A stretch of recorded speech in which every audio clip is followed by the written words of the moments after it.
Hi, I am Professor L. K. Gavel, Department of Computer Science, Government GSG PG College Balod. This lecture is prepared for BSc second year Computer Science, subject Computer Hardware, paper first, unit third, memory. This is a second lecture. In this lecture, we have discussed about cache memory. So, what is the cache memory? Cache memory एक बहुत ही high speed memory होता है जो कि CPU के speed को synchronise करने के लिए यूज़ किया जाता है। Cache memory other memory man memory और डिस्क मेमोरीज के कंपेयर करें तो कॉस्टली होता है, बट सीपीयू के जो रजिस्टर होता है उसके तुलना में इकोनॉमिकल होता है।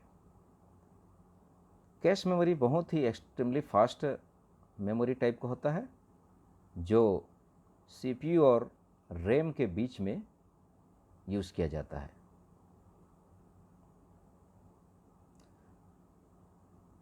कैश मेमोरी जो सीपीयू के एक्सेस टाइम होता है, जो मेन मेमोरी से डेटा को एक्सेस करता है, उस टाइम को रिड्यूस करने के लिए यूज़ किया जाता है। कैश मेमोरी बहुत ही छोटी और फास्ट मेमोरी होता है जो डेटा जो मेन मेमोरी में होता है उस मेमोरी के डेटा को कैश मेमोरी में स्टोर करता है और कैश मेमोरी से जो डेटा होता है सीपीयू पहले वहाँ से फाइंड करता है और डेटा को या इंस्ट्रक्शंस को एग्जीक्यूट करता है।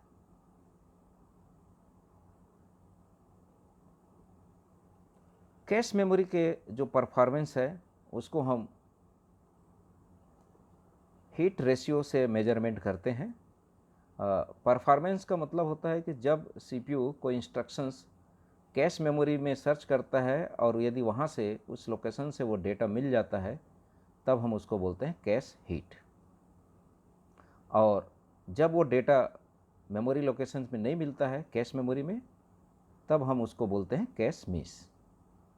So performance of the cache memory can be defined by this following formula, that is a heat ratio. Heat ratio equal to heat divided by heat plus miss. That means number of hits divided by total access. Total access, that is including heat and miss. So, we can improve cache performance using higher cache block size, higher associative, reduce miss rate, reduce miss penalty and reduce the time to hit in the cache. So, this is a performance measure by the performance measure of cache memory. Next देखते हैं how to performance increase during the cache operations. So, there are different mappings are available to use the instruction from cache memory by the CPU. So, there are basically three mappings are available, that is the associative mapping, direct mapping and set associative mapping. इन तीन different mapping के द्वारा ही cache memory से data को access करता है CPU. जो भी instructions होती है वो हार्ड डिस्क में होती है, हार्ड डिस्क से जो डेटा होता है वो रैम में जाता है, रैम से जो डेटा होता है कैश मेमोरी में जाता है और कैश मेमोरी का जो डेटा होता है या इंस्ट्रक्शंस होता है उसको सीपीयू एक्सेस करता है। तो सबसे पहले सीपीयू जो होता है कैश मेमोरी को सर्च करता है, यदि वहाँ कब डेटा अवेलेबल है तो उसको यूज़ करता है, यदि वहाँ डेटा अवेलेबल नहीं है that is a miss condition, then that can be recall from the RAM.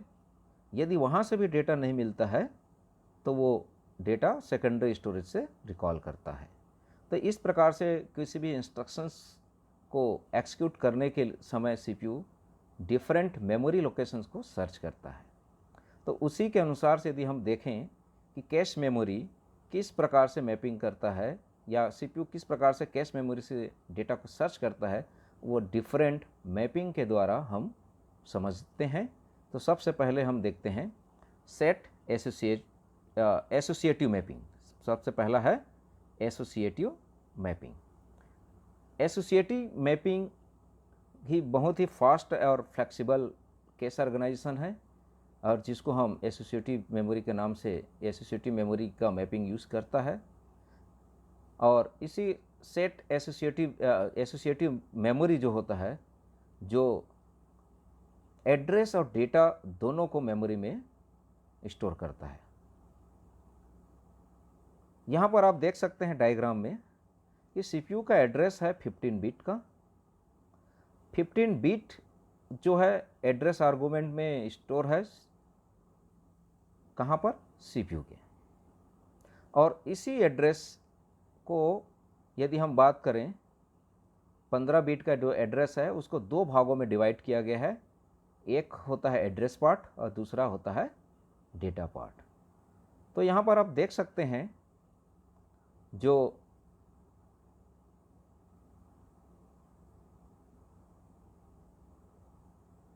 Address part जो है वहाँ पर आप 5 डिजिट का जो ऑक्टल नंबर रिप्रेजेंट कर रहा है दैट इज द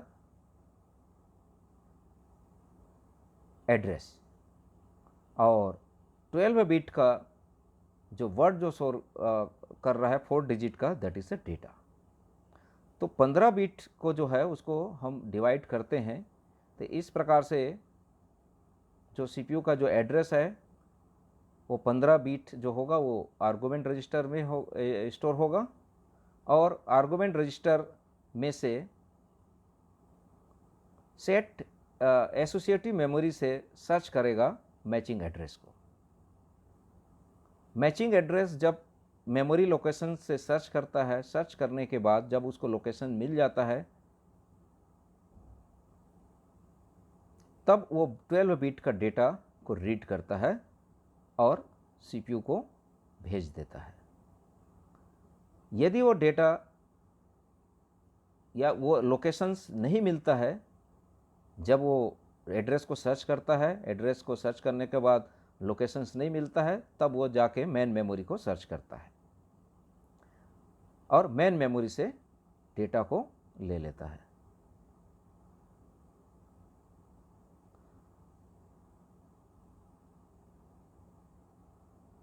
यहाँ पर आप देख सकते हैं एड्रेस और डेटा पेयर जो होता है वो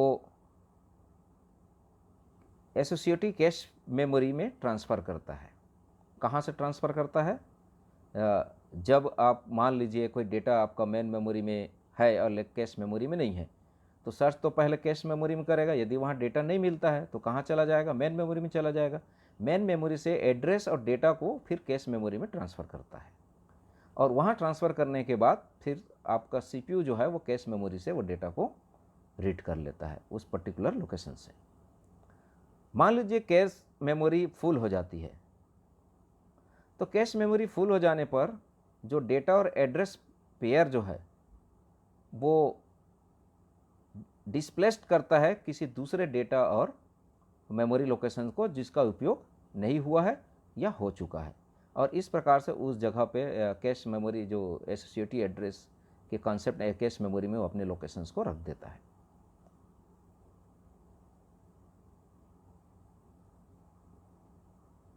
और कौन सा डेटा को रिप्लेस करेगा कैश मेमोरी से, उसके लिए एक अलग से रिप्लेसमेंट एल्गोरिथम्स होता है। उस एल्गोरिथम्स के द्वारा बहुत सारे एल्गोरिथम्स है, उनमें से किसी जो डिज़ाइन करते समय कैश मेमोरी सेलेक्ट करता है कौन सा एल्गोरिथम, जो एल्गोरिथम उसमें डिफाइन उस एल्गोरिथम के बेस पे ही रिप्लेसमेंट करेगा। ऐसा नहीं कि किसी भी डेटा को वहाँ से उठा लेगा, that is depend upon the replacement algorithms. तो इस तरीके से एसोसिएटिव मैपिंग का यूज़ किया जाता है कैश मेमोरी में। तो समरी के रूप में यदि हम देखें तो यहाँ पर आप देख सकते हो डेटा जो है 15 बिट का है जिसको दो भाग में डिवाइड किया गया है, जिसमें 5 डिजिट जो आता है एड्रेस कहलाता है, 12 बिट का आपका डेटा होता है डेटा 12 बिट वर्ड जो होता है वो आफ्टर नंबर का जो है वो डेटा है। इस प्रकार से सीपीयू सबसे पहले एड्रेस आर्गुमेंट रजिस्टर में वो एड्रेस को डालता है, वहाँ से जो 5 डिजिट का जो एड्रेस नंबर रहता है उसको एसोसिएटिव मेमोरी से सर्च करता है कैश से। कैश में यदि वो टेबल में दिख जाता है, उसका लोकेशन मिल जाता है, तो वहाँ से करस्पॉन्डिंग डेटा को पढ़ लेता है। यदि वो करस्पॉन्डिंग डेटा उस लोकेशन को नहीं मिलता है तो वो मेन मेमोरी में जाता है, और मेन मेमोरी में मिलेगा तो फिर उस एड्रेस और डेटा के पेयर को कैश लोकेशंस में अपडेट करता है। कैश लोकेशन में अपडेट करने के बाद फिर वहाँ से सीपीयू रीड कर लेता है। यदि मान लीजिए कैश लोकेशन फुल हो जाता है तो रिप्लेसमेंट एल्गोरिथम्स के द्वारा वो पुराने डेटा को रिप्लेस करके नया डेटा को कैश मेमोरी में स्टोर करता है। तो इस प्रकार से सेट एसोसिएटिव मैपिंग काम करता है कैश मेमोरी के लिए। दूसरे प्रकार की मैपिंग की यदि हम बात करेंगे तो दूसरे प्रकार की मैपिंग होता है डायरेक्ट मैपिंग। तो आप देख सकते हैं एसोसिएटिव मैपिंग यदि हम कंपेयर करेंगे डायरेक्ट मैपिंग से तो एक्सपेंसिव होता है। एक्सपेंसिव है क्योंकि उसके अंदर हर सेल में एक लॉजिक एसोसिएटेड रहता है कि वो कैसा काम कर रहा है। यहाँ पर भी हम देख सकते हैं सीपीयू का जो एड्रेस है 12 बिट है, उसको हम 2 फील्ड में डिवाइड करते हैं डायरेक्ट मैपिंग में। अभी वहाँ पर हमने 15 बिट को एक सिंगल में हमने मान के रखा था, और एसोसिएटिव मैपिंग में हमने उसको 2 भाग में डिवाइड किया था। यहाँ पर हम डायरेक्ट मैपिंग में 15 बिट है उसको 2 फील्ड में डिवाइड करते हैं, जिसमें से लिस्ट जो सिग्निफिकेंट बिट होता है 9 बिट होगा उसको हम बोलेंगे इंडेक्स फील्ड। और आगे डायग्राम में आप देख सकते हैं, यहाँ पर हम बता रहे हैं कि हमने क्या किया, जो आपका 15 बिट है उसको 2 भागों में हमने डिवाइड कर दिया। डिवाइड करने के बाद हमने उसको 9 बिट जो लिस्ट सिग्निफिकेंट बिट है उसको हम इंडेक्स मान लिया, और जो 6 बिट है बचा हुआ उसको हम टेक फील्ड मानते हैं, टेक फील्ड में डिवाइड कर दिए। तो 15 बिट 2 फील्ड में डिवाइड हो गया, एक हो गया 9 का बिट का जो इंडेक्स फील्ड हो गया, और दूसरा 6 बिट का हो गया वो टेक फील्ड का हो गया।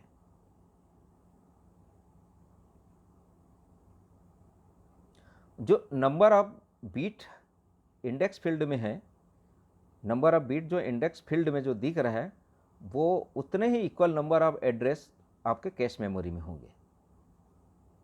कैश मेमोरी में उतने ही होंगे जो ऑक्टल एड्रेस से आप रिप्रेजेंट कर रहे हैं। आप देख सकते हैं इंडेक्स का जो है आप यहाँ पर 9 दिख रहा है आपका, वो उतने ही ऑक्टल एड्रेस में 3 बिट में हमने उसमें रिप्रेजेंट किया, ऑक्टल 3 डिजिट में रिप्रेजेंट किया गया है। तो आप देख सकते हैं कि इंडेक्स 9 बिट का है, उतना ही बिट का आपका कैश मेमोरी का ब्लॉक्स है।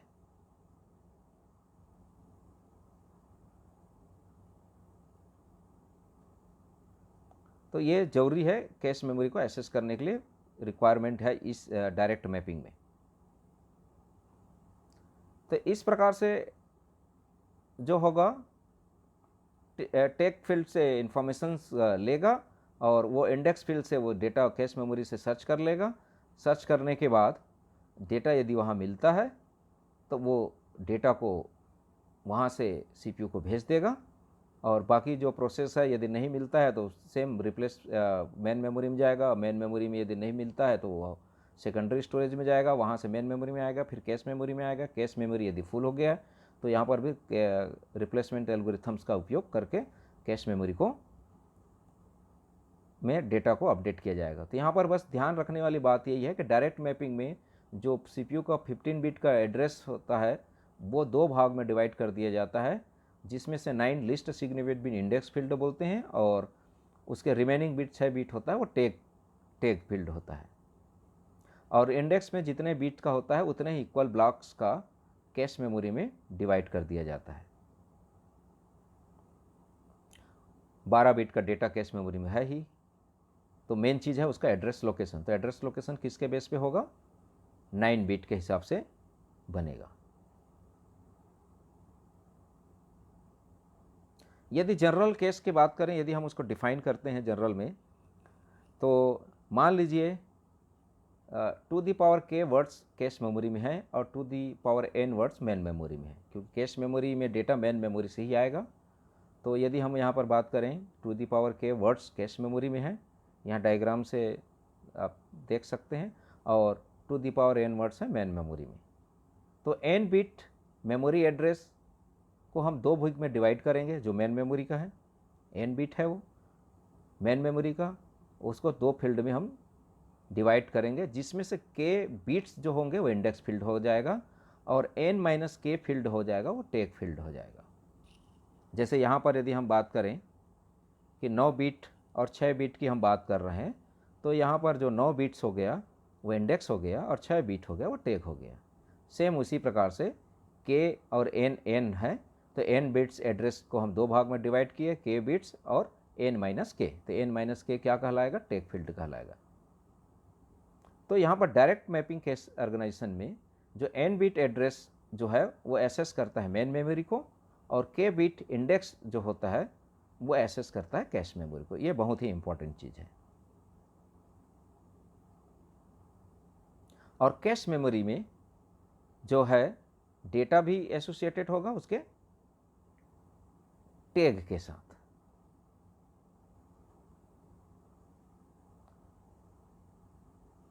जैसे ही नया वर्ड कैश मेमोरी में लाया जाएगा तो उसके साथ साथ डेटा के साथ टैग बिट भी स्टोर होगा, कहाँ पर, कैश मेमोरी में। तो डेटा भी रहेगा साथ ही साथ, क्योंकि आप यहाँ पर मालूम है कि मेन मेमोरी जो होता है वहाँ दो भाग में है, टैग है और डेटा इंडेक्स है। तो मेन मेमोरी से इंडेक्स में तो ब्लॉक डिवाइडेड कर दिया गया है, तो टैग किसके साथ स्टोर हो जाएगा, डेटा के साथ स्टोर हो जाएगा। कहाँ पर, जब भी मेन मेमोरी से डेटा कैश मेमोरी में आएगा। जैसे ही सीपीयू जनरेट करता है मेमोरी रिक्वेस्ट, वैसे ही इंडेक्स फील्ड से वो कैश मेमोरी में सर्च करेगा।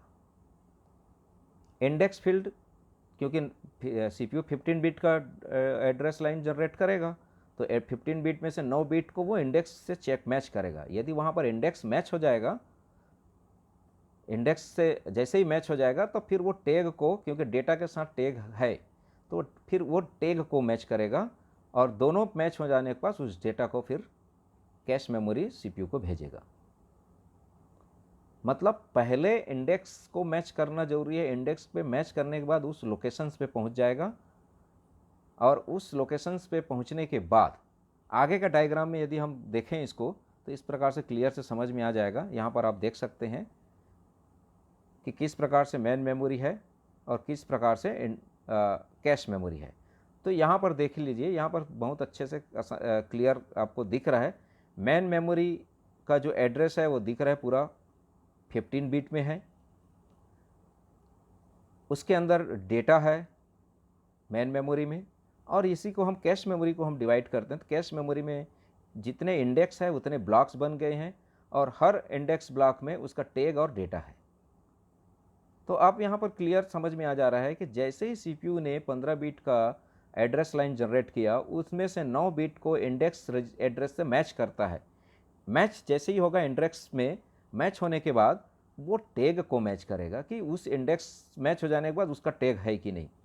हो सकता है, जरूरी नहीं कि इंडेक्स मिल जाए और टैग ना मिले, ये भी हो सकता है, क्योंकि वहाँ 15 बिट का है और यहाँ पर हम 9 बिट को पहले मैच कर रहे हैं, और बाकी का जो बीट है, जो टैग में जो है 6 बिट जो है, वो मैच हो भी सकता है और नहीं भी हो सकता है। यदि नहीं मिलता है, मैच नहीं होता है, तो इसका मतलब है कि वो डेटा हमारे कैश मेमोरी में नहीं है, और फिर से वो क्या कहलाएगा, मिस कंडीशंस है। और इसको थ्रेशोल्ड की बात करते हैं तो थ्रेशिंग ही हम बोल सकते हैं इसको, क्योंकि कंपेयर किया, मिल गया, लेकिन हमको पर्टिकुलर डेटा नहीं मिल पाया।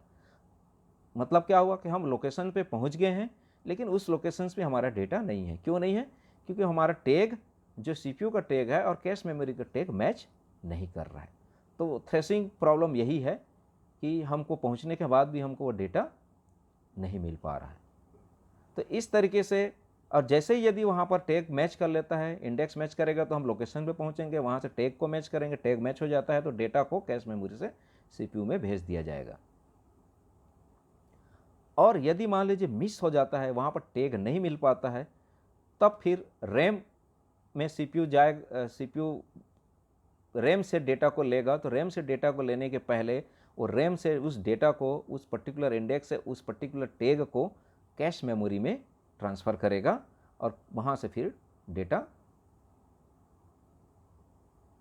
ले लेगा।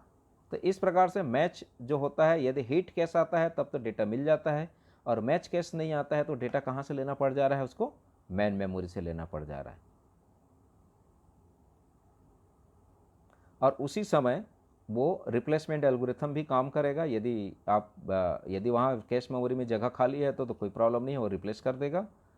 और यदि जगह नहीं है तो हाँ, लेकिन यहाँ पर ये ध्यान में ज़रूर रखता है वो कि उसी इंडेक्स में उस टैग के वाले जगह में रिप्लेस करेगा वैल्यू को, नया लोकेशंस में नहीं, क्योंकि अलग अलग इंडेक्सिंग ब्लॉक हो चुकी है और एक्चुअल में वहाँ पर जिस इंडेक्स को उसने सर्च किया है उसका टैग नहीं मिला है। इंडेक्स तो है वो, लेकिन टैग नहीं मिला है और वो मिस कंडीशन हुआ, तब सीपीयू डेटा रीड कर रहा है मेन मेमोरी से और उस जगह पे, उसी इंडेक्स पे वो उस टैग का नंबर के साथ डेटा को रिप्लेस कर दे रहा है नया वैल्यू के साथ और पुराने वैल्यू को हटा दे रहा है। तो इस प्रकार से डायरेक्ट मैपिंग ऑर्गेनाइजेशन में सीपीयू कैश मेमोरी काम करता है। उसको और हम यहाँ पर और अच्छे से एक्सप्लेन कर लेते हैं कि जैसे कि आप देख रहे हैं इंडेक्स को दो भाग में डिवाइड कर दिया है।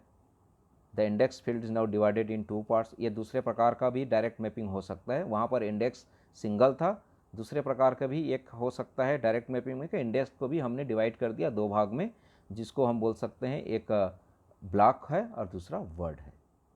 तो वह 6 बिट का ब्लॉक बना दिए हैं, 3 का वर्ड है। तो यदि हम बात करें साइज के, मान लीजिए आपका 512 वर्ड है कैश मेमोरी में, तो 512 वर्ड है और तो कितने ब्लॉक हो गएंगे, 64 ब्लॉक्स 8 वर्ड का। तो यहाँ पर आप देख सकते हो 64 इंटू 8 इक्वल टू 512। तो हम यदि 64 ब्लॉक साइज यदि है तो 8 वर्ड की यदि हम बात करें तो 64 ब्लॉक साइज मिल जाएगा। और तो ब्लॉक साइज नंबर कितने बिट का हो गया, 6 बिट का फील्ड का हो गया, और वर्ड की साइज हो गया 3 बिट की। तो 9 बिट को 6 बिट और 3 बिट में डिवाइड करेंगे उसके इंडेक्स को। तो इस तरीके से डायरेक्ट मैपिंग में यदि हम इंडेक्स को डायरेक्ट यूज़ ना करके ब्लॉक और वर्ड में डिवाइड करते हैं, और एक्चुअल में यही प्रोसेस है कि जो आप देख सकते हैं कैश मेमोरी में, जो हमने प्रीवियस एग्जांपल में हमने दिया है कि जो टैग मेन मेमोरी में टैग है, इंडेक्स है और डेटा है, और वो टैग जाएगा और डेटा जो जाएगा वो उसके जो ब्लॉक साइज जो डिफाइन हमने किया है कि हर ब्लॉक का अपना एक लोकेशन होगा, उसी लोकेशन पे वो पर्टिकुलर डेटा को रीड करेगा कैश मेमोरी से। तो इस तरीके से डायरेक्ट मैपिंग में कैश मेमोरी का उपयोग किया जाता है। यह एग्जांपल जो दिख रहा है ब्लॉक साइज 8 वर्ड के लिए इसको हमने डिफाइन किया है। तो 64 ब्लॉक्स बना है, देख लीजिए यहाँ पर 0 ब्लॉक्स, 1 ब्लॉक, ब्लॉक नंबर 0 से शुरू हुआ है। हर ब्लॉक में इंडेक्स नंबर अलग अलग है क्योंकि इंडेक्स को डिवाइड कर दिया गया है। इस प्रकार से टैग है और डेटा बिट्स है।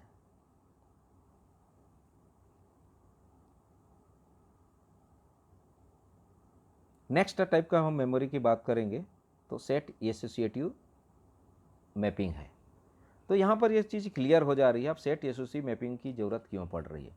अभी आपने देखा डायरेक्ट मैपिंग में हमारा इंडेक्स मिल जाने के बाद भी टैग नहीं मिलता है तो हमको डेटा नहीं मिल पाता है, और एसोसिएटिव मैपिंग बहुत कॉस्टली होता है। तो इन दोनों के फीचर को कंबाइन करके सेट एसोसिएटिव मैपिंग का कॉन्सेप्ट आया। तो सेट एसोसिएटिव मैपिंग के कॉन्सेप्ट में जो डायरेक्ट मैपिंग का जो ड्रॉबैक था, अब यहाँ पर डायरेक्ट मैपिंग का ड्रॉबैक को रिमूव कर दिया गया है। जो थ्रेसिंग का प्रॉब्लम जो डायरेक्ट मैपिंग मेथड में था, वो थ्रेसिंग क्या था कि जब हमको उस पर्टिकुलर इंडेक्स में पहुँचने के बाद टैग को मैच करने से टैग नहीं मिलता है, तब हम उस डेटा को रीड नहीं कर पा रहे हैं, ये थ्रेसिंग है। और इसी को हम सेट एसोसिएटिव मैपिंग में इस थ्रेसिंग के प्रॉब्लम्स को हम दूर करते हैं। तो दूर कैसे करेंगे? तो अब यहाँ पर जितने भी टैग होंगे उसको भी हम अलग अलग एसोसिएटिव का मैपिंग बनाएंगे। जिस प्रकार से वहाँ पर हम एक मैपिंग बनाए थे, यहाँ पर अलग अलग हम मैपिंग बनाएंगे। इंडेक्स एक ही रहेगा, लेकिन टैग और डेटा अलग अलग ब्लॉक्स में डिवाइड हो जाएंगे, और उसी को हम बोलते हैं सेट बनाना। हमको हर इंडेक्स का अलग अलग सेट बनाएंगे, मतलब टैग के साथ। पहला टैग एक सेट हो जाएगा, दूसरा टैग दूसरा सेट हो जाएगा, तीसरा टैग तीसरा सेट हो जाएगा। तो इस प्रकार से हम सेट एसोसिएटिव मैपिंग को हम डिवाइड करते हैं, दोनों फीचर्स को कंबाइन करके हम सेट बना के कंप्लीट करते हैं। तो यहाँ पर यदि हम देखें कि किस प्रकार से वो काम करेगा, तो आप यहाँ पर सेट एसोसिएटिव मैपिंग में हम देखते हैं आगे किस प्रकार से वो डिज़ाइन हुआ है। तो यहाँ पर आप देख सकते हैं 2 वे सेट एसोसिएटिव मैपिंग है। तो यहाँ पर आप देखते हैं कि ये 2 टैग है, उसका 2 हमने बना के रखा हुआ है, और इसको इसी एग्जांपल के थ्रू हम एक्सप्लेन करते हैं। तो यहाँ पर आप देख सकते हैं कि हर इंडेक्स में 2 डेटा वर्ड्स हैं। एक इंडेक्स एड्रेस पर हम 2 डेटा वर्ड्स और उसके एसोसिएटिव टैग्स है, उसको हमने डिफाइन किया है। ईच टैग में 6 बिट और ईच डेटा वर्ड कितना है 12 बिट का। डेटा तो कॉमन है, 12 बिट का ही है, और लेकिन यहाँ पर जो टैग है वो 6 बिट का है, क्योंकि हमको पता है कि 9 बिट का आपका मेमोरी लोकेशन सीपीयू भेजता है, जिसमें से 9 इंडेक्स है, तो 6 बिट का क्या रहेगा टैग बिट। तो उसी के अनुसार से यहाँ पर हम एक सेट 2 सेट हमने बना दिया एक सेम इंडेक्स पे। तो एक सेट हो गया आपका टैग 1 वाला सेट हो गया, दूसरा सेट हो गया वो टैग 2 वाला सेट हो गया। तो जैसे ही हमने उसको डिफाइन किया तो उसका लेंथ अब डबल हो जाएगा, वर्ड लेंथ डबल हो जाएगा, क्योंकि अब पहला था एक साइज था, एक सेट था, अब 2 सेट हो गया है तो 2 डबल हो जाएगा। वैसी प्रकार से 3 सेट हो जाएगा तो ट्रिपल हो जाएगा, 4 सेट हो जाएगा तो 4 टाइम्स हो जाएगा। तो इस प्रकार से हम इसको यदि डिफाइन करें 512 वर्ड को, तो 512 वर्ड जो है, तो उसके हिसाब से यदि मेमोरी का जो साइज हो जाएगा वो कैसे हो जाए 512 इंटू 36। तो यहाँ पर आप देख सकते हो कि किस प्रकार से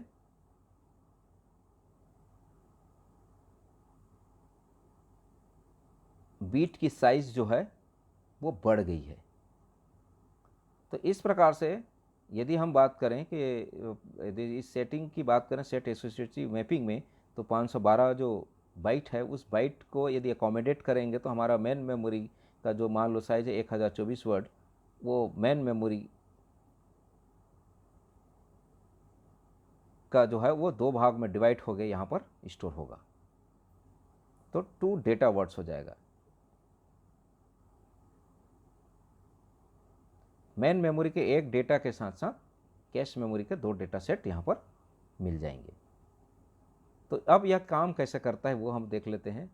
तो यहाँ पर जो काम कैसे करेगा, सेम कॉन्सेप्ट यदि हम बात करें डायरेक्ट मैपिंग में की बात करते हैं, तो वह उसी का ही जो थ्रेसिंग जो एक है उसको एलिमिनेट किया गया है। तो सबसे पहले सीपीयू क्या करेगा, 15 बिट का डेटा एड्रेस जनरेट करेगा। उस एड्रेस में से जो 9 बिट का लिस्ट 9 बिट है इंडेक्स बिट है, उस इंडेक्स बिट जो नंबर है वो यहाँ से चेक करेगा। चेक करने के बाद उसको पर्टिकुलर लोकेशन मिल जाएगा कैश मेमोरी में, इंडेक्स मिल गया। मिलने के बाद क्या करेगा, अब वो डेटा और टैग एक साथ है तो अब टैग को मैच करेगा। पहला सेट में यदि टैग नहीं मिलता है तो वह दूसरा सेट में टैग को सर्च कर लेगा। अब यहाँ पर 2 टैग है तो आपको कहीं ना कहीं डेटा उसको मिल ही जाएगा। पहले वाले में टैग नहीं मिल रहा था तो वो मिस कंडीशन हो जा रही थी, थ्रेसिंग कंडीशन प्रॉब्लम हो जा रही थी। लेकिन अब यहाँ पर टैग मिलेगा ही, क्योंकि सेट हमने बना कर रखा है टैग का। तो एक सेट में जैसे ही टैग मिला, उसने यहाँ पर 01 मान लो टैग मिलता है या 02 टैग मिलता है उस पर्टिकुलर इंडेक्स में, तो वो दूसरे सेट से उस डेटा को रीड कर लेगा। तो इस तरीके से जो सेट एसोसिएटिव मैपिंग है, जो डायरेक्ट मैपिंग के थ्रेशिंग प्रॉब्लम था, उस प्रॉब्लम को सॉल्व करता है। तो इस प्रकार से कैश मेमोरी में 3 प्रकार के मैपिंग हमने देखा। तीनों प्रकार का मैपिंग का जो कॉन्सेप्ट है, सबसे पहले हमने देखा एसोसिएटिव मैपिंग। फिर एसोसिएटिव मैपिंग थोड़ा सा कॉम्प्लिकेटेड था, कॉस्टली था, तो हमने आया डायरेक्ट मैपिंग में। डायरेक्ट मैपिंग में थ्रेशिंग प्रॉब्लम के कारण उसमें कई में लोकेशन मिलने के बाद भी हम डेटा को फाइंड नहीं कर पा रहे थे। तब हमने आया सेट एसोसिएटिव मैपिंग, जहाँ पर हमने सेट बनाना शुरू कर दिया। और इस सेट एसोसिएटिव मैपिंग में अब जब यदि इंडेक्स मिल जाता है तो हमको डेटा मिलने में कोई प्रॉब्लम नहीं होगी। तो इस तरीके से कैश मेमोरी मैपिंग के थ्रू काम करता है।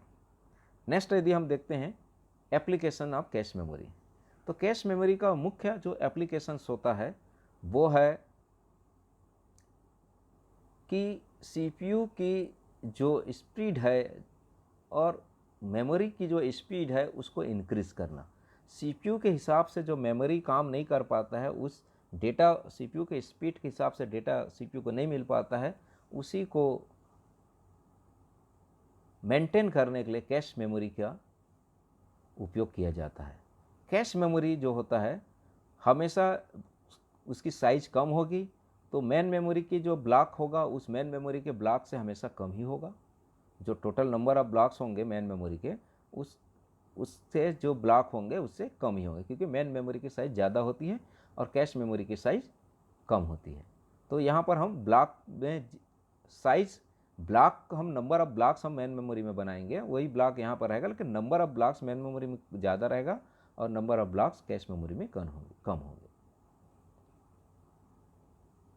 और इसी में को हमको रीयूज़ करने के लिए हम यूज़ करते हैं अलग अलग मैपिंग फंक्शन। जो 3 प्रकार के हमने मैपिंग फंक्शन की बात की, वो 3 प्रकार के मैपिंग फंक्शन का यूज़ किया जाता है कैश मेमोरी से डेटा को रीड करने के लिए। कैश मेमोरी एक्चुअली 2 प्रकार के होते हैं, प्राइमरी कैश और सेकेंडरी कैश। प्राइमरी कैश जो होता है वो प्रोसेसर चिप के साथ ही एलोकेट होता है, लोकेटेड होता है और स्मॉल साइज की होता है, और जिसका जो टाइमिंग है यदि हम कंपेयर करें प्रोसेसर रजिस्टर एक अलग मेमोरी है तो उससे थोड़ा सा कम होता है। लेकिन ये कहाँ पर मिलेगा? प्राइमरी कैश मेमोरी सीपीयू के साथ ही रहेगा। और सेकेंडरी जो कैश मेमोरी होता है ये सीपीयू और प्राइमरी मेमोरी के बीच में रहेगा, जिसको लेवल 2 कैश मेमोरी कहा जाता है। सेकेंडरी जो कैश मेमोरी है उसको L2 के नाम से हम भी जानते हैं, या लेवल 2 कैश मेमोरी के नाम से हम जानते हैं।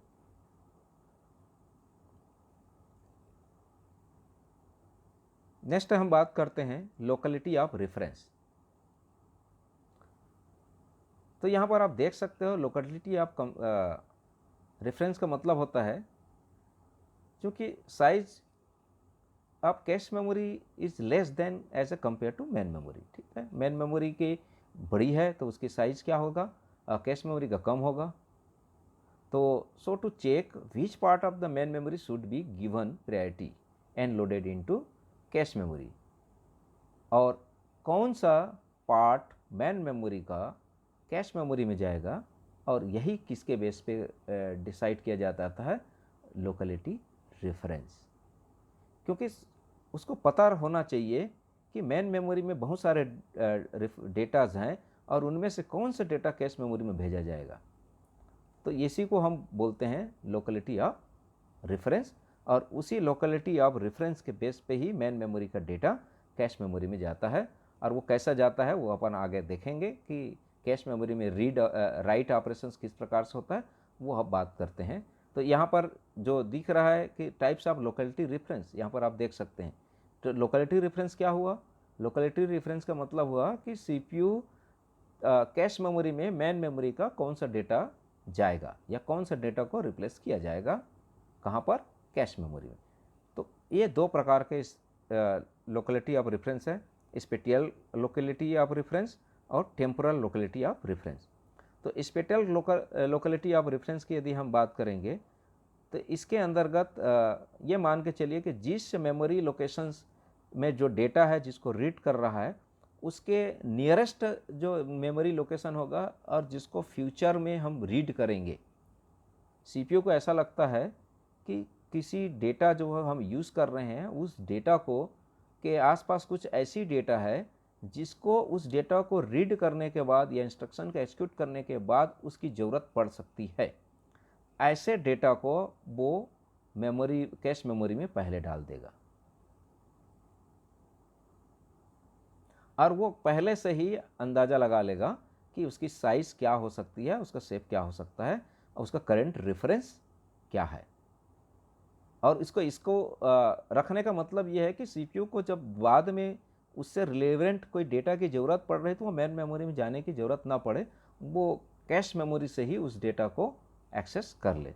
और सीपीयू का जो टाइम है, जो प्राइमरी मेमोरी में खोजने में जो टाइम लगेगा वो टाइम उसको बच जाएगा। तो that is called spatial locality of reference. तो स्पेटियल लोकेलिटी ऑफ रेफरेंस का क्या मतलब निकला कि इसका मतलब ये निकला कि सीपीयू जो कैश मेमोरी में डेटा मेन मेमोरी से जाएगा वो ऐसे डेटा को भेजेगा, ऐसा सेट ऑफ डेटा को भेजेगा जिस डेटा को उपयोग करने के साथ ही साथ फ्यूचर में कोई डेटा को यूज़ करने वाला है उसको भी उसी के साथ भी कैश मेमोरी में स्टोर कर देगा।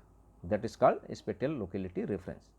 सेकेंड प्रकार का लोकेलिटी रेफरेंस की यदि हम बात करेंगे तो वह है टेम्पोरल लोकेलिटी रेफरेंस। तो टेम्पोरल लोकेलिटी रेफरेंस और स्पेटियल लोकेलिटी रेफरेंस में यदि हम बात करेंगे तो ये बहुत ही माइनर डिफरेंस है दोनों में, या हम बोल सकते हैं कि इस temporal locality reference is a special case of spatial locality reference. यहाँ पर जो डेटा को यूज़ कर रहा है उस डेटा का रेफरेंस को भी फ्यूचर यूज़ के लिए स्टोर करके रखता है, क्योंकि उसको नीचे नियर फ्यूचर में उसको लगता है कि ये डेटा को भी हमको वापस यूज़ करना पड़ सकता है, तो ऐसे डेटा के रेफरेंस को भी वो स्टोर करके रखता है। या हम बात करें कि there is a temporal proximity between the adjacent reference to the same memory locations। वहाँ पर क्या किया था कि उसका फ्यूचर यूज होने वाले डेटा को उसने यूज़ किया था। यहाँ पर हम देख रहे हैं कि यहाँ पर यूज़ तो कर रहा है लेकिन किसको यूज़ कर रहा है, किसको स्टोर कर रहा है कि उसी लोकेशंस को रिफ़र कर रहा है, क्योंकि अगर नियर फ्यूचर में उस लोकेशन की ज़रूरत यूज़ हो सकती है। सेम लोकेशन को, जिस लोकेशन से डेटा को उसने पढ़ लिया है उसको फिर से लोकेट कर रहा है। किस लिए कर रहा है कि इन फ्यूचर उसको उस लोकेशन की ज़रूरत पड़ सकती है। इसीलिए इसको हम बोल सकते हैं कि this is a special case of the spatial locality reference.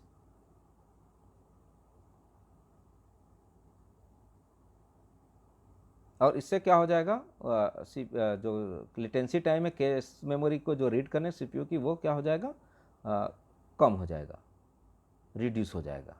तो इस प्रकार से दो प्रकार की यदि हम लोकेलिटी रेफरेंस की हमने बात किया, स्पेटियल लोकेलिटी रेफरेंस और टेम्पोरल लोकेलिटी रेफरेंस की। अब हम देखते हैं कि कैश इनिशियलाइजेशन कैसे होता है। तो कैश मेमोरी जो इनिशियलाइज होता है, जैसे ही कैश मेमोरी पे पावर ऑन होता है वैसे ही कैश मेमोरी इनिशियलाइज कर लेता है और मेन मेमोरी से डेटा स्टोर कैश मेमोरी में लोड हो जाता है। ये तो पहला तरीका हो गया। Cache memory initialize when power is applied to the computer और when the main memory is loaded in with a complete set of program from secondary memory. तो इस प्रकार से दो तरीके हैं। जैसे ही इनिशियलाइज कैसे होगा, जैसे ही सिस्टम ऑन होगा वैसे ही कैश मेमोरी इनिशियलाइज होगा, और जैसे ही किसी इंस्ट्रक्शंस को एक्सिक्यूट करने के लिए सेकेंडरी स्टोरेज से प्राइमरी मेमोरी में डेटा जाएगा वैसे ही कैश मेमोरी भी इनिशियलाइज हो जाता है। After initialization cache memory is considered as a empty या टू बी एम्प्टी। जैसे इनिशियलाइज हो गया इसका मतलब ये हो गया कि कैश मेमोरी में अभी कोई डेटा नहीं है। लेकिन इसमें कुछ नॉन वैलिड डेटा भी हो सकते हैं। नॉन वैलिड डेटा जो एक्चुअल में यूज़ नहीं है। अभी तो हमने कैश को इनिशियलाइज कर दिया, इनिशियलाइज का मतलब हो गया कि वो ब्लैंक मान लिया, लेकिन may be it contain some non valid data, और इस नॉन वैलिड डेटा को भी हमको वैलिड डेटा में वैलिड वेट में उसको क्लियर करना पड़ता है। वो क्लियर इनिशियलाइज करते समय कर लेता है।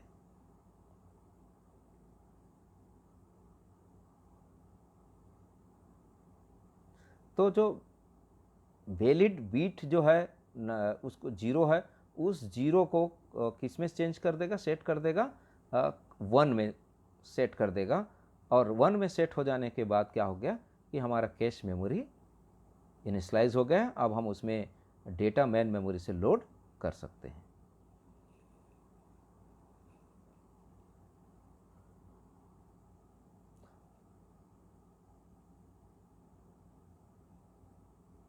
तो इस प्रकार से कैश मेमोरी का इनिशियलाइजेशन है, क्योंकि इनिशियलाइज होने के बाद ही हम उसमें डेटा को कैश मेमोरी में लोड हो जाता होगा, और इनिशियलाइज नहीं होगा तो डेटा कैसे स्टोर होगा। तो इनिशियलाइजेशन कैश मेमोरी अपने आप कर लेता है कि क्या है प्रोसीजर। नेक्स्ट हम देखते हैं कैश मेमोरी में राइटिंग का, कि किस प्रकार से राइट करता है कैश मेमोरी। भाई अब इनिशियलाइज हो गया तो अब डेटा कहाँ से आता है कैश मेमोरी में, क्योंकि हमको मालूम है कि जैसे ही सिस्टम ऑन होता है तो सेकेंडरी स्टोरेज से प्राइमरी मेमोरी में डेटा ट्रांसफ़र हो जाता है। लेकिन कैश मेमोरी में डेटा कब आता है, तो यहाँ पर 2 ऑपरेशंस है, राइट थ्रू। और ये राइट थ्रू ऑपरेशंस का मतलब होता है कि ये बहुत ही सिंपलेस्ट और मोस्ट कॉमनली यूज्ड प्रोसीजर है। यहाँ पर इस प्रोसेस के द्वारा जो डेटा जो होता है मेन मेमोरी में लिखते साथ ही साथ कैश मेमोरी में भी लिख देता है डेटा को। मतलब मेन मेमोरी में डेटा जाता है, वैसे ही कैश मेमोरी में भी डेटा को अपडेट कर लेता है पैरेलल साथ ही साथ। मतलब राइट थ्रू का मतलब है जैसे ही कोई सीपीयू को इंस्ट्रक्शंस रीड करता है या हार्ड डिस्क से प्राइमरी मेमोरी में कोई डेटा लोड होता है, वो डेटा प्राइमरी मेमोरी में लोड होने के साथ ही साथ कैश मेमोरी में भी हो जाता है।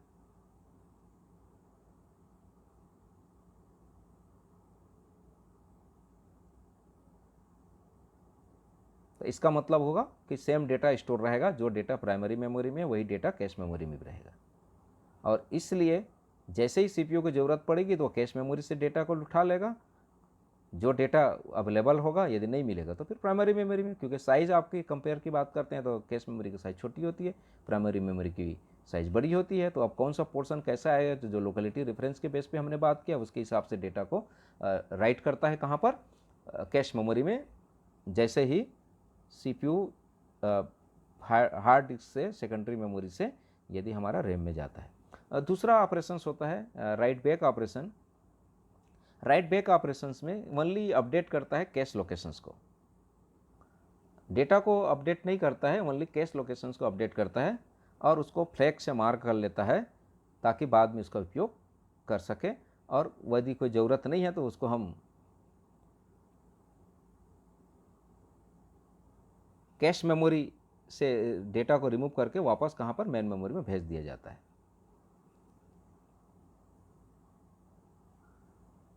तो इस प्रकार से कैश मेमोरी में 2 प्रकार का मेथड्स के द्वारा हम लिखते हैं। Right through is the most common methods, और राइट बैक मेथड्स में क्या क्या क्या किया जाता है, और सिर्फ मार्किंग किया जाता है राइट ऑपरेशंस के द्वारा,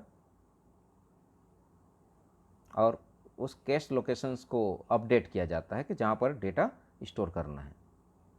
तो यहाँ पर अपडेट होता है और वहाँ पर डायरेक्ट डेटा राइट होते जाता है। और यहाँ पर फ्लैग का कॉन्सेप्ट है, क्योंकि जब डेटा मार्क ऑफ फ्लैग का कॉन्सेप्ट इसलिए क्योंकि जैसे ही फ्लैग कंप्लीट हो जाएगा तो हम उस डेटा को वापस कहाँ पर भेज सकते हैं, कैश मेमोरी से हटा के उसको कहाँ भेज सकते हैं, मेन मेमोरी में भेज सकते हैं। तो फ्लैग जरूरी है कि यदि वो डेटा का काम हो गया, रीड कर लिया, तो वापस वो डेटा कहाँ चला जाएगा, मेन मेमोरी में चला जाएगा, और मेन मेमोरी से दूसरा सेट आ जाएगा और उस लोकेशन को अपडेट कर दिया जाएगा। तो इस तरीके से कैश मेमोरी में डेटा स्टोर किया जाता है। तो ये हमने इस लेक्चर में कैश मेमोरी के बारे में कंप्लीट इन्फॉर्मेशन हमने दिया है। यदि इसमें किसी प्रकार का और कोई डाउट होता है या कोई, तो आप ज़रूर हमको कमेंट्स के माध्यम से बताएंगे, हम उसका समाधान करेंगे। Thank you.